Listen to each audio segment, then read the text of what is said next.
I think I'm live. Oh, let's see how this goes. Oh, I should probably bring the microphone closer.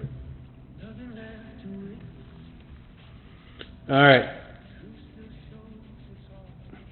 All right, so great. I'm not sure how many people are going to show up today.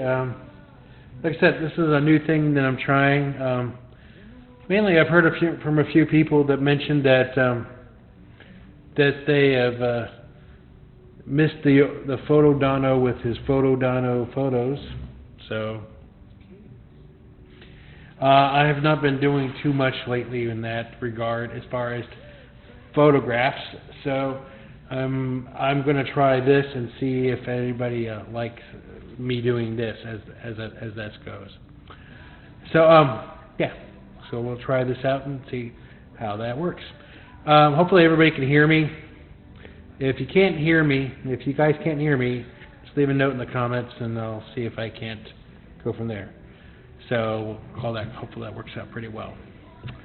As I mentioned previously, I was going to talk about a little bit about storytelling and photography and a little bit about my camera. So for those of you who are interested, I shoot with a Panasonic S5 II. This is Bob and Bert. That's the lens. That's what I call this lens anyway. So it's a S5 II. I also shoot with a Sigma 24-7. Uses the L mount. This is a full frame camera, not micro four thirds. For those of you who don't know, Panasonic makes micro four thirds plus a full frame. It's all part of their full frame system. And yeah, I'm very happy with the results with this system. It works out pretty well. It does have some limitations as far as focusing goes when it comes to speed and performance. But you know, most of my things don't run very fast, so there you go. It's not that it's horrible. I mean, it's good for what I have to do with it. It's not bad. It's not horrible. I don't want you people to think that I'm poo-pooing the camera in any way. You know, if you're looking for something a little bit more robust in your work, obviously you want to look for that. That's the thing about photography. You're looking for features and benefits in your work, for your type of work that you want to do. If you're a sports photographer, you're going to look for features or benefits in that camera that's going to help you out with that. If you're doing portraits, you look for a camera that's going to help you benefit that. I looked for a camera that was going to keep me in the things that I like to do. This is the camera that helps me. The main thing that sold me on this camera is that it's full frame with live composite. And if you're not familiar with live composite, it's where it builds up a sequence of images inside the camera that can create a unique image, like star trails or light painting, which is really a fun thing to do inside the image. It's, again, you've seen that. If you go on my Instagram feed, you'll see that stuff on there all the way. You don't have to go past some of the book things and stuff that I've written about, but it's really, really, really kind of cool. So yeah. So if you guys are interested in that type of stuff, I would certainly take a look at that. And if you want to, again, leave me any comments there. That's perfectly fine. Anybody's popping up, which I don't think there's anybody here, so I'm going to keep on going. Well, I do have one viewer, so, but nothing in the comments. I'm going to keep moving on the road, as they say. So I wanted to talk a little bit about storytelling and photography and why stories matter. So the question comes to mind is why do we take photographs? You know, obviously the answer is to that, you know, we do them mainly to remember, to document, and to share, right? Ultimately, every photograph is an attempt to more or less tell a story. So if you look at some of the photographs on your phone, you probably have seen, you know, taken little snapshots. Granted, you've probably taken like a gazillion screenshots on your phone, maybe by accident or whatever. But basically, ultimately, every photograph you've tried to do is tried to basically, oh, let's take a quick selfie of us doing something. You're trying to record something of, like, preserve a moment of you being in a particular spot, or you're trying to record something really quickly. I refer to those as kind of like little snapshots. And again, None of those things are bad or horrible. You're trying to record a little moment of something that you can record. Don't want to forget this thing. And there's nothing wrong with doing snapshots. Snapshots are fine. They'll fit the bill for you very well for a lot of things. But if you're looking to get better in your photography, you want to start doing something a little bit more. You get really a little bit more meaningful in your photograph, and that's where you want to maybe get a little more story in your images. A snapshot doesn't have to be artistic or valuable. It just has to be meaningful photograph. I mean, a picture of me with my son, a selfie of me and my son, that's got more value to me than anyone else. Nobody else is going to have that value to that image. Look, my great-grandfather went on a trip, took his 8mm movie camera, and he shot hours of footage of him and my great-grandma, of hours of landscape. I'm sure that this had significant value to him. It has no value to the family, unfortunately. He of course he's passed, he's gone, and we got left with all this 8mm film. And when we got it transferred, there was maybe about 40 minutes out of 6 hours of footage that was usable for what we would consider value to the family, and everything else was no one really cared about. It had no value to anybody in the family. That's what I'm calling between snapshots, which for him, 8mm movie snapshot of all the stuff that he took pictures of. So, this is what I'm talking about, the difference between snapshots and doing what I would call storytelling. And again, as I said, nothing's wrong with taking snapshots, because again, we do this all the time with our phones, even with this. I mean, even this I take snapshots with. So snapshots are one thing. I do that when I take pictures of my son, with family photos and stuff like that. But what you're trying to do sometimes, you're trying to also record a certain thing. So yeah, we try and tell stories. And that's where I think sometimes we forget to do, or what I see a lot people forget to do when they're taking pictures. And I'm not one to brag about that stuff, because I do that too. I mean, I forget sometimes to think about that myself. But I have to stop and think about it. I really do have to stop and think about it. And I try to do that more often. At least I try to remind myself to do that more often than not. Anyway. So, the difference between a snapshot and storytelling is, what am I trying to say with this stuff? Who is this person? Or what am I trying to tell with the feeling of the image? What happened here? What happened next? So a photograph becomes stronger when it gives the viewers something to wonder about. Stories basically shape us. It gives us understanding of the world through stories. We tell stories about our families. We tell stories about our successes. We tell stories about our failures. In many ways, we are our stories. We're the stories that make us. Photography, and that's why I love photography. Photography is one of the ways we preserve these things. This is why I follow people like Henri Cartier-Bresson, or this is why I studied some of his work and stuff like that. If you've not heard of him or followed him, Henri Cartier-Bresson, he is an amazing photographer. I'm not talking about him as a person or anything, just him as a photographer. He coined the thing, the decisive moment. And what he did, if you get a chance to look up some of his work, he basically passed away, I think it was in 2008. And so he lived for a fairly long time. He's basically considered the founding father of street photography. Now, I am not what you call a street photographer.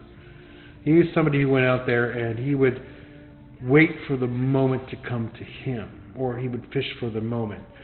He's coined with also the phrase, "Your first 10,000 pictures are crap." So he would, but and this gets taken out of context a lot with his work. In essence, what he's saying is that you need to be kind of let go and be the observer of the world around you, and then you have to be unconscious of the moment when the moment is there, and so you can react and then take that particular picture. Now, some of you have seen that picture of me, a portrait of me, that with me wearing a blue shirt and that nice little, it looks like a nice little professional-looking portrait. I find that particular portrait of me very, very flattering. That was shot by Mike McKenzie. Sorry, I always want to do Mick McKenzie. I want to make him Irish. Sorry, which I'm sure he finds very amusing. But anyway, I find that particular portrait of me very, very flattering. Not for anything other than because I think it's the best portrait that captures who I am. And when he shot a picture of me and my son. Again, it's the best portrait, I think, of the two of us, as far as that goes. Because he did a really good job at capturing who we are in the image. Because, he saw who we were, and he snapped at that particular moment, and he got that image. If you ever get a chance to check out some of his portrait work, I forget, you have to look him up, he told me, and I forget where his work is at again. But Mike has got some really great portrait work that he's done over the years, and it's an amazing body of work. So again, really worth taking a look at sometime if you have a moment or two. Anyway, so I digress. So that's that decisive moment. He took that moment of us, the two of us. And when I'm looking at Henri Cartier-Bresson's work, and you look at some of these things, he's got things like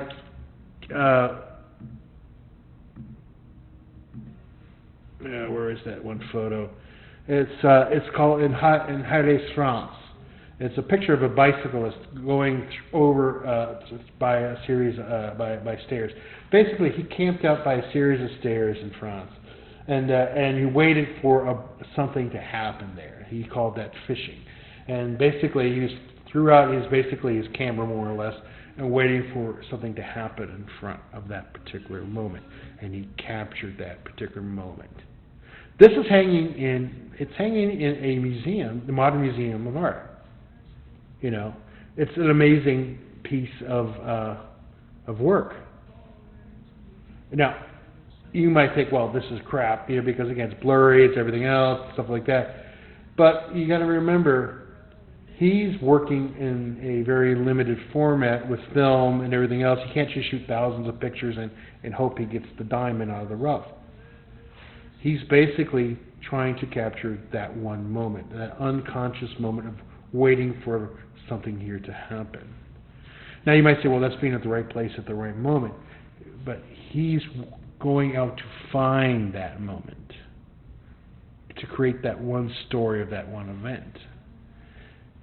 So whenever I do a class, I always bring him up because he's the guy that whenever I think about photography, he's the guy I respond to all the time when I'm thinking about, when I photograph a wedding. I'm not saying I'm successful at this, mind you, but when I go out and photograph a wedding or a reception, I'm trying to photograph that one moment when that person is having that reaction to life.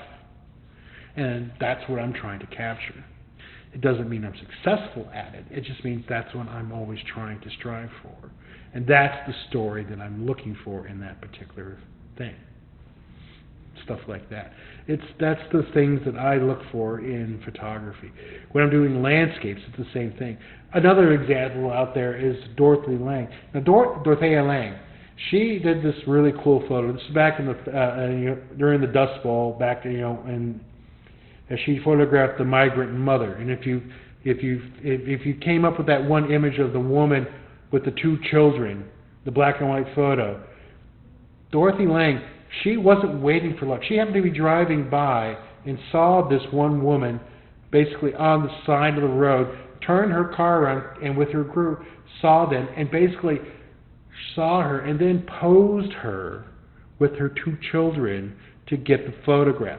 She shot about a series of like 6 or 7 photos, got this one photo of these two, and talked to them, talked to the woman, talked to the mother, and basically more or less kind of talked her into it, and more or less got the photo of these things. This photo became a powerful story because it became like the human thing about the depression of what the Great Dust Bowl and everything else that was symbolized for that thing. The woman never understood that this photo happened until years later when her sons pointed this out to her, when they saw it in a magazine, and when she found out, she tried to get it pulled away, but then, of course, that had become public domain at that point. There was no way to pull it back. Eventually she kind of let it go at that point. But again, this is a very powerful story of what had happened at the time. Very powerful stories. A story where somebody put it together. Where Henry Cartier-Bresson waited for the moment. She kind of saw the story, and then she kind of helped put the story together. Another good example of that is Steve McCurry, the Afghan girl. And as soon as you think of the Afghan girl, the first image I'm sure that came into mind was that picture of the young girl with the headdress and stuff like that.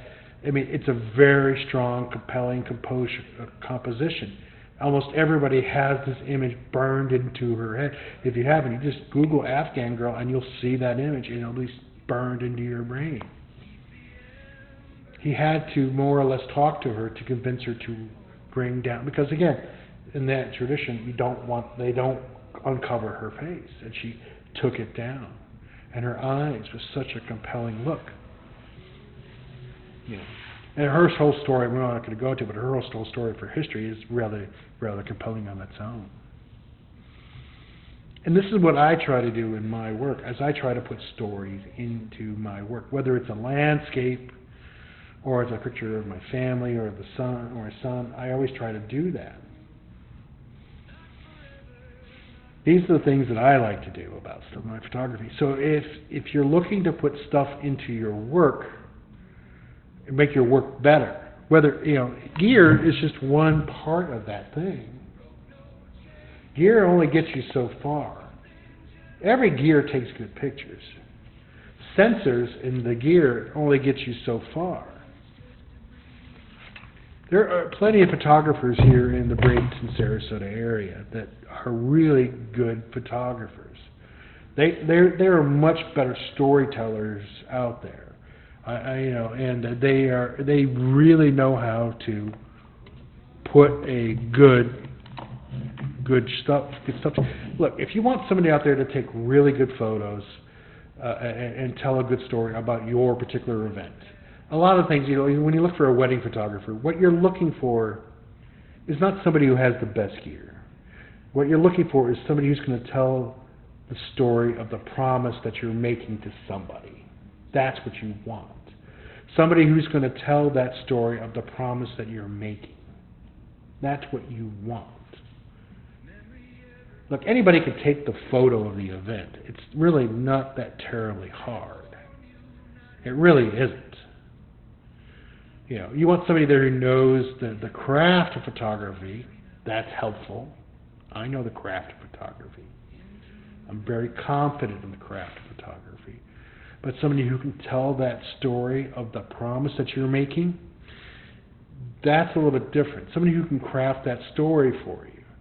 That's a higher level of photographer, and they are going to be, the ones who do it well, are going to be a little bit more expensive for you, and they're going to certainly tell that story very well. So. No, I'm digressing. So anyway,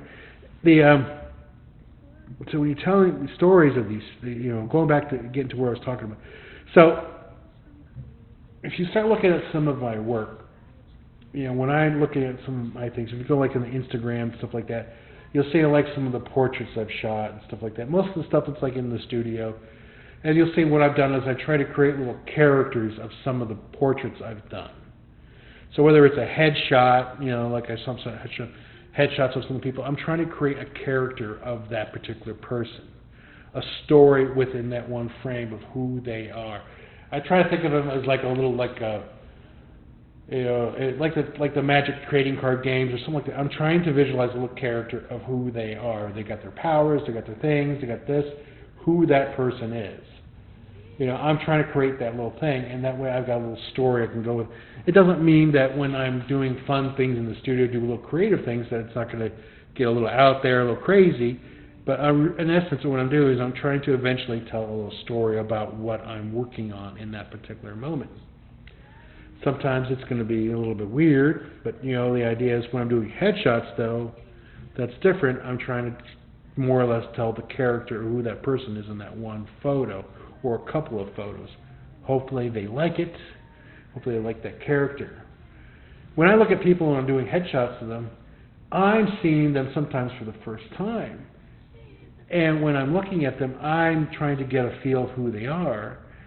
And they see themselves already who they are when they see themselves, they have a vision of who they are in their head. And when you look at yourself in the mirror, you see that story differently. Because the head and the person of who you are in the mirror, in your head, is different than the person you see in the mirror every day. It always is. And so when you bring yourself out into the world, that story that you bring out to the world is different than the one that you're going to get photographed. Because when I see you, I'm seeing somebody else than what you see in your head and than what you see in the mirror. So it's my idea is when I'm photographing you, I'm trying to photograph somebody that I'm going to try to more or less, okay, this is who you are, this is who your powers, your levels are, this is your character card, this is who you're going to be in this particular photograph. And I'm trying to hopefully match what I think is who is your best PowerPoints and everything else. I know it's kind of geeky, but that's how I kind of do it. Doesn't mean it works all the time. And again, I try to find what they think is their best side, their best everything, and go from there. When I'm doing receptions, I'm always trying to, again, find that one decisive moment that's going to best fit that need. Now, stories kind of change over time, too. Stories are like never finished, right? The meaning of a photograph changes. Meaning our lives change. Photographs stay the same, but we don't. A photograph that we do or use can sometimes take on different meanings over the years. For instance, a wedding, it's great at the beginning. 30 years later, it takes on a different look 30 years down. That was the memory of a promise. Now it has a different meaning. Maybe it's divorce, maybe the spouse has passed away, or now we're celebrating 30 years of our life together. There's all these things that time has done and changed that particular thing. These types of things. Stories change us. These photographs become a different thing. I've taken a picture of my son a couple of different ways with me and him. There's a picture of me and him after his mother and I divorced when he was very young. There's a picture that was taken of the two of us with our heads together when he was just a toddler. And then I've replicated that when he was 19, he turned 20, the two of us again, that same pose.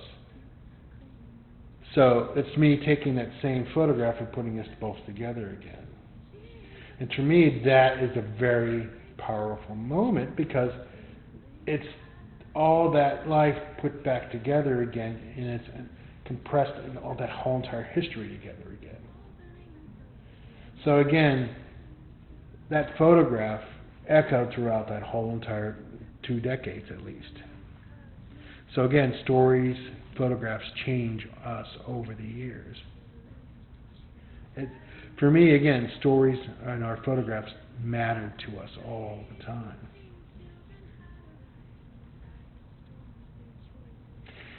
Brings me down to editing photos with our stories. there anybody seen that movie Final Cut with Robin Williams? I always found the premise of that movie very interesting because it's Final Cut is basically the premise behind Final Cut is that Robin Williams' character is that he edits your memories. So basically, the premise of the movie is that there's implants that get put into people, and they record your whole entire life. And what happens is when you die, especially if you're not a good person, he edits out all the bad bits. So when your life is played after your funeral, all you see is the good stuff that you've done.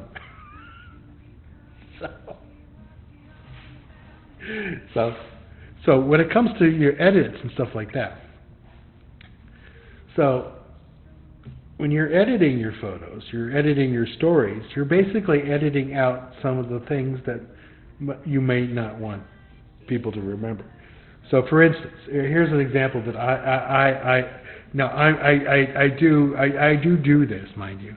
So occasionally somebody will post something for me from high school on there. Now what's funny is I don't have a lot of pictures of me from high school, pictures of me. At least I haven't seen.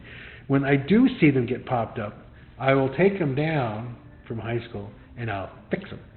Because, believe it or not, I had a lot of acne. I basically would call myself pizza face. Me. Not that I was called pizza face, but I had a lot of pizza face. So I would take that down, fix me up, and then I'd repost it. So that way there is a clean record of non-pizza Dono. Now you might think, well, that's not real, and I'm like thinking, if I'm gone and all I got left is social media of me, because that has happened out here in social media. Once I'm gone, this might be all that's left of me. All I want left is like the clean version of me. So that just reminds me of that Robin Williams thing. Eventually, this is all that'll be left of me is this stuff right here. So I always thought that was kind of fun. Now you might think, well, that's just being silly, but there are and I won't name names, but people also will do that as well with their work. For instance, I've known photographers who will basically throw away their old negatives because they don't want their work. The work that they didn't like to be recorded. So, for instance, Ansel Adams. You've seen, most people are familiar with Ansel Adams. So Ansel Adams had and he had all his work that he liked, and he published and everything else. But when he passed away, eventually somebody found the stuff that he didn't like of his work, and they published it anyway. Now, if Ansel had been alive, he would say no, and they still published it. So, yeah. So, what would you do if somebody found all the stuff you didn't like? So, there is anybody, what was her name? Vivian. It was I have to look her up again. Vivian.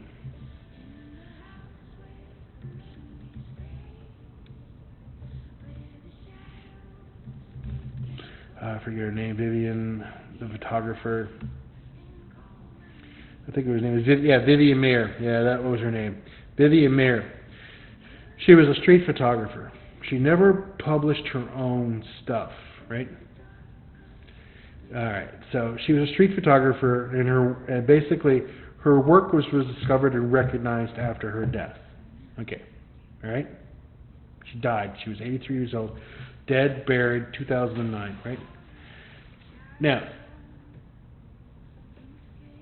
however you think about, well, she took all these photographs, she did all these things. If you get a chance to look her up, you might want to think, well, why is she so important about her work?